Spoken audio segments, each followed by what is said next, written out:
성가를 부활절 간다다 감사합니다. 할렐루야. 주님 부활하셨습니다. 네, 감사합니다. 우리 주님의 부활을 믿는 사람들입니다. 그러나 막상 부활의 능력과 그 권능을 우리 삶 가운데 실제로 누리는 사람은 많지 않습니다. 한번 스스로 질문해 보시기 바랍니다. 지금까지 내가 기념한 또 기억한 부활절이 나의 삶에 어떤 변화를 갖다 주었습니까? 우리는 주의 부활을 믿고 사는 사람들인데 그 믿음이 내 삶에 어떤 영향을 주었는가? 오늘의 물음입니다. 요한복음 20장은 부활 아침에 일어난 사건을 요한은 여기서 세세하게 기록해주고 있습니다. 안식 후 첫날 주일 새벽에 막달라 마리아는 몇몇 다른 여자들과 함께 주님의 무덤을 찾아갑니다. 주님의 시신에 향유를 붓기 위해서였습니다. 아마 그들의 마음이 매우 무거웠을 것입니다. 어떻게 로마 군병을 설득해서 무덤을 열고 들어갈 수 있을까? 우선 고민이었을 거예요. 이스라엘의 종교 지도자들은 예수님이 평상시에 하셨던 말씀, 내가 죽은 지 사흘 만에 살아나겠다는 말씀을 기억했습니다. 물론 그들이 그 말을 전혀 믿지 않았지만 혹 예수님의 제자들이 시신을 빼돌려서 예수님 부활했다, 살아났다는 소문을 퍼뜨릴까 봐 로마 당국에 돈을 주고 군병들을 사서 굳게 지켜달라 부탁했습니다. 그래서 군병들이 무덤을 지키고 있었습니다.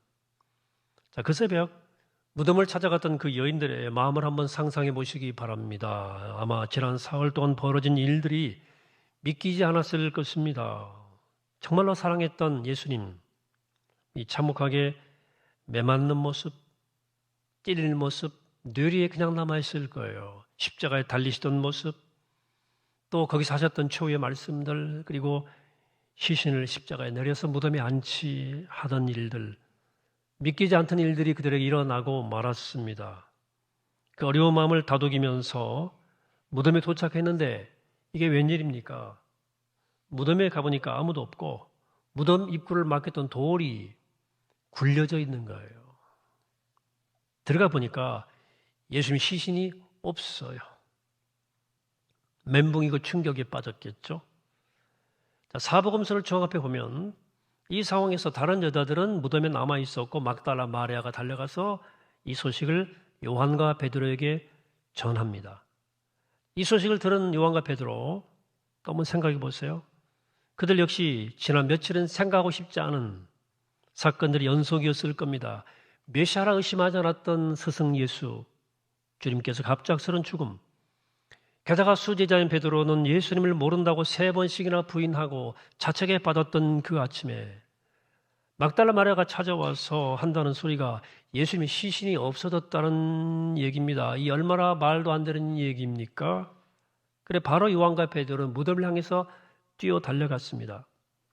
요한은 신중한지라 무덤에 도착해서 무덤 안에 들어가지 않고 밖에서 무덤을 들여다보고 있었어요. 헬라어의 보다른 의미의 이 단어가 6종류가 있는데 오늘 본문에 3종류가 등장합니다. 먼저 5절, 구부려 세마포 놓인 것을 보았으나 블레페이 들어가지는 아니하였더니, 여기 보았으니의 헬라어의 블레페이는 아무 생각 없이 그냥 이렇게 보는 것을 뜻합니다. 늦게 도착한 베드로는 망설이지 않고 성격처럼 무덤 안에 쑥 들어갑니다. 6절입니다. 시몬 베드로는 따라와서 무덤에 들어가 보니 세우레예요. 세마포가 놓였고 또 머리를 쌌던 수건은 세마포와 함께 놓이지 않고 딴 곳에 썼던 대로 그대로 있더라. 뒷문 닫아주세요. 나가는 사람들 본. 예. 여기 보니의 헬라어 세우레이는 뭔가를 알아볼 목적으로 자세하게 보는 것을 뜻합니다. 그래서 요한도 이제 뒤따라 들어왔어요. 그게 이제 8절입니다. 그때 무덤에 먼저 갔던 그 다른 제자도 들어가 보고 믿더라. 여기 보고는 헬라어의 에이덴인데 실체를 완전히 이해하고 보았다는 뜻입니다. 이제 완전히 알고 보았다는 뜻입니다. 이제 모든 것을 이해하고 보았습니다. 믿었습니다. 뭘 믿었나요? 상황적으로 볼 때 부활을 믿었다기보다는 그제야 예수님의 시신이 없어졌다는 마리아의 말을 믿었던 것 같습니다. 유대인들의 장례 절차는 향유에 적신 여러 겹의 세마포를 시신에 둘둘둘 말아 싼 다음에 입이 벌어지지 않도록 이 정수리부터 시작해서 턱까지를 또 따로 감싸 메었습니다. 요한은 향유 100리트라, 우리의 단위로 33리터, 33kg 정도 되는 매우 많은 양의 향유를 투입됐다고 기록합니다. 19장 39절입니다. 요한복음. 일찍이 예수께 밤에 찾아왔던 니고데모도 몰약과 침향 섞은 것을 100리트라쯤 가지고 온지라. 많은 양의 리트라 향유를 투입했는데, 자, 여인들은 왜 그러면 또 다른 향유를 가지고 왔을까요? 사복음서를 살펴보시면 그들이 예수님의 시신을 안치한 시각은 이미 해가 지기 시작한 오후였습니다. 신명기에 따르면 누군가가 사망하면 바로 반드시 당일의 장세를 지내야 했습니다. 그런데 그날 저녁은 안식일이었어요. 그래서 안식일에는 아무것도 해서는 안 되기 때문에 그들은 시간에 매우 쫓겼을 것입니다. 세마포를 일일이 향유에 적셔서 시신을 씻는 것은 많은 시간을 요구하는 절차예요. 그래서 그들은 그 절차를 충분히 밟지 못하고 황급히 시신을 수습했을 것입니다. 그래서 그들 안식일이 끝나면 마저 장례를 마무리할 생각이 있었던 것 같아요. 그래서 여인들이 그 장례를 마무리하기 위해서 향유를 또 가지고 이른 아침에 일찍 무덤을 찾아왔던 거예요. 뒤늦게 쟤들도 무덤을 찾아왔는데 그들은 그 빈 무덤을 보면서도 예수님 부활을 인지하지 못했어요. 그래 그 자리에 있었던 요한은 그 상황을 이렇게 적었습니다. 9절에서 그들은 성경에 그가 죽은 자 가운데서 다시 살아나라 하리라 하신 말씀을 아직 알지 못하더라. 예수님이 얼마나 반복해서 부활에 대해서 말씀하셨습니까? 십자가에 대해서. 그러나 그들은 그 모든 약속의 말씀들을 다 잊어버렸어요. 어째서 하나님의 약속의 말씀들을 다 잊어버렸을까요? 그 이유는 그들이 처한 환경이 너무나 열악하고 너무나 어려웠기 때문에 이게 우리의 바로 연약함입니다. 우리는 환경에 의해서 하나님의 약속의 말씀들을 종종 왕왕 잊어버려요. 이 우리의 문제이기도 해요. 여러분, 성경에 나타난 인물들뿐만 아니라 과거 교회사에도 보시면 위대한 인물들조차도 이런 삶의 과정을 겪었습니다. 우리가 아는 마틴 루터 종교개혁자, 그는 평생 홀로 주님을 섬기다가 종교개혁 전에 결혼을 합니다. 카타리나 폰 모라와 결혼을 합니다. 나이 차가 좀 나죠? 16살. 종교개혁이 얼마나 힘이 들었겠습니까? 수많은 압력과 핍박을 받았습니다. 어느 날 마틴 루터가 압박에 눌려서 낙심이 돼가지고 이거 못하겠다. 이 개혁 포기해야 되겠다고 생각하기에 이르렀습니다. 근데 갑자기 카타리나가 부인이 상복을 입고 나온 거예요. 누구 죽었어? 이게 물어보니까 하나님 돌아가셨어요. 이러더래요. 또 너무나 놀라가지고 뭐 그렇게 불경건한 말을 하는 거야? 라고 되물었어요. 그러자 아내가 말합니다. 하나님이 살아계시다면 어떻게 당신이 그렇게 낙심할 수 있습니까? 이렇게 반문했다는 건 아닙니까? 그 한마디에 루터가 번쩍 정신이 깨었어요. 그 다음부터 다시 목숨을 걸고 종교개혁의 임무를 완수하게 되는 겁니다. 하나님이 왜 요한으로 하여금 이 말씀을 이곳에 자세히 기록하게 하셨을까요? 바로 우리의 연약함을 기억하게 하시기 위함입니다. 자, 주님이 이처럼 연약한 우리를 위해서 뭘 하셨나요? 요한복음 20장에는 부활한 주님이 3번 모습을 드러내는 그 시퀀스가 있어요. 막달라 마리아에게, 또 제자들에게, 그리고 도마에게 나타나십니다. 그들이 가지고 있던 연약함이 있었어요. 각기 다른 모습인데 첫째는 슬픔이고 둘째는 두려움이고 셋째는 의심이었습니다. 첫 번째 목격자는 막달라 마리아예요. 막달라 마리아는 슬픔의 대명사 같은 사람입니다. 슬퍼하는 자의 대표 선수예요. 자, 마리아는 소식을 전하고 다시 무덤으로 돌아왔습니다. 자, 무덤 안에 있던 천사들이 막달라 마리아를 비롯한 많은 여인들이 말을 했지만 그들은 얼마나 슬픔에 겨웠던지 천사를 알아보지 못합니다. 13절에 이런 내용이 나와요. 천사들이 이르되 여자여 어찌하여 우느냐 이르되 사람들이 내 주님을 옮겨다가 어디 두었는지 내가 알지 못함이니이다.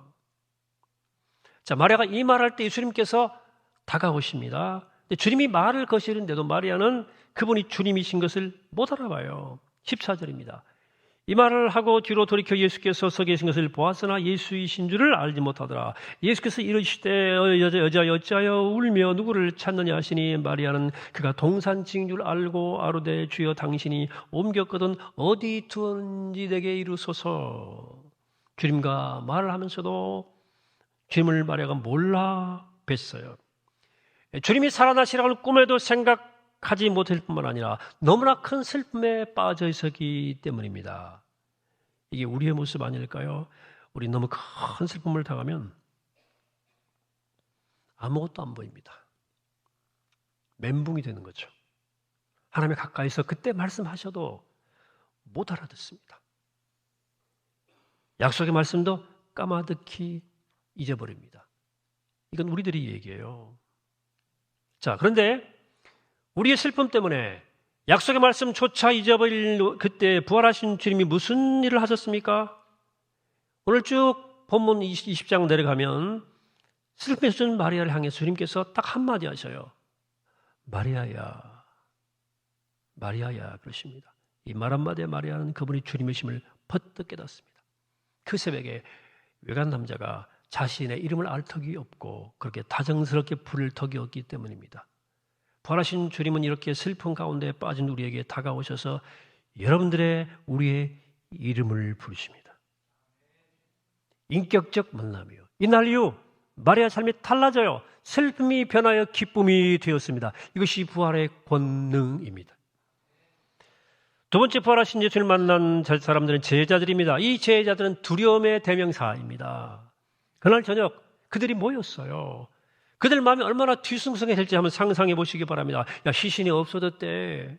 아니야, 그분이 살아나셨대. 마리아가 봤다 그랬어. 말도 안 돼. 어떻게 죽은 사람이 살아나? 안 그래도 제사장들이 우리가 시신을 훔쳐가지고 유언비어 퍼뜨릴까 봐 예의주시하는데 이제 누명 다 뒤집어 쓰게 생겼다. 그래 그들은 모든 문을 꼭꼭 닫아 걸고 있었습니다. 19절입니다. 이날 곧 안식 후 첫날 저녁 때 제자들이 유대인들을 두려워하여 모인 곳에 문들을 닫았더니 예수께서 오사 가운데 서서 이르시되 너희에게 평강이 있을지어다. 요한은 문을 모두 잠근 곳에 예수님이 갑자기 나타나심으로 이걸 기록하고 있죠. 예수님의 몸에 그 어떤 변화가 그동안 있었음을 암시합니다. 부활은 소생이 아니에요. 나사로가 살아난 것은 소생이지 부활 아니에요. 예수님 부활하신 새로운 부활체로 그 몸으로 모든 문을 잠근 곳에 호련히 쓱 나타나셨어요.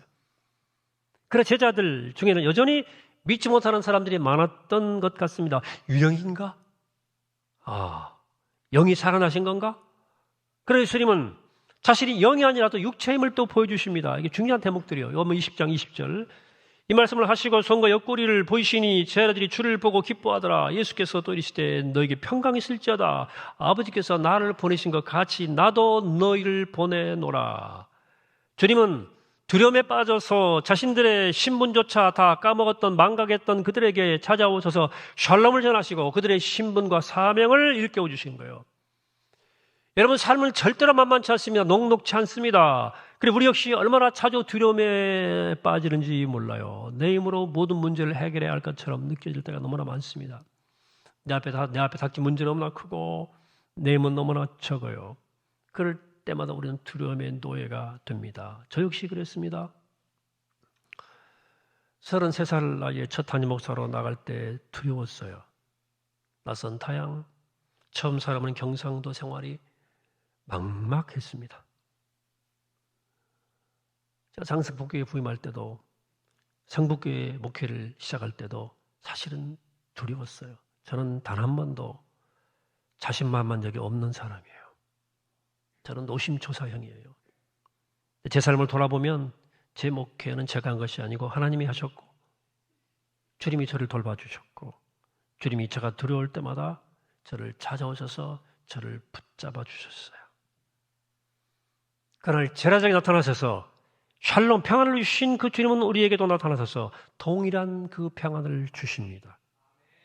그래서 그렇게 두려워하고 문을 갈아 잠가 잠그고 있던 제자들이 방콕했거든요. 방콕. 사도행전에서는 펄펄 날아다니면서 세상을 뒤집어 놓습니다.